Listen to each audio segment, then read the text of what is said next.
People are leaving, people are arriving, but what really matters is who will hold the fort alongside the star of the offense. The Colts are shaping a new committee, and there's no more room for a player who only delivers occasionally. Subscribe to the channel, give it a like, and come with me, because this competition in the backfield will define much more than the rotation. Trey Sermon is leaving Indianapolis. The running back who wore the Colts jersey for the past 2 years has just signed with the Pittsburgh Steelers for 1 season. It's the end of a quiet stint, but it helps explain the new look of the Colts offense, and mainly what to expect from Jonathan Taylor and company moving forward. Sermon arrived as a low-risk, high-potential bet. In 2023, he delivered 160 yards on 35 carries, averaging 4.6 per attempt and 7 first downs. He was the typical backup who knew how to make the most of his chances. But 2024 was a different story. With less space and lower production, he saw his average drop to 2.8 yards per carry, even with more attempts. There were only 159 rushing yards, despite some shine in the passing game, with 16 receptions, a personal record.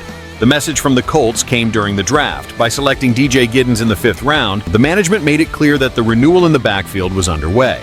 And with names like Khalil Herbert and Tyler Goodson still on the roster, Sermon was left without space. But the impact of this departure goes far beyond the exchange of one name for another. Shane Steichen's system relies heavily on a strong ground game. On paper, Anthony Richardson may be the quarterback of the future, but while he seeks consistency, the ball will continue to be in Jonathan Taylor's hands.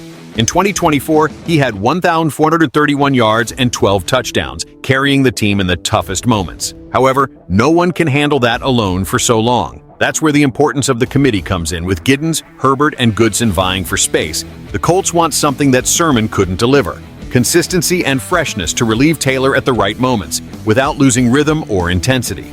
Sermon was competent, but Indianapolis is aiming higher. They want backs who can maintain the level, or even surprise when called upon. For Colts fans, Trey's departure is not a blow. It's a sign that the franchise is thinking long-term, building a solid rotation that allows Taylor to shine for more seasons. Sermon is now trying to revive his career in Pittsburgh, while Indy accelerates toward an increasingly balanced and explosive offense. Now I ask you, blue and white fan, with Giddens on the roster and Taylor healthy, do we finally have the ideal backfield? If you believe in this new phase of the Colts, subscribe to the channel, hit the bell, and comment, who will be the guy to share the trenches with our RB1 in 2025?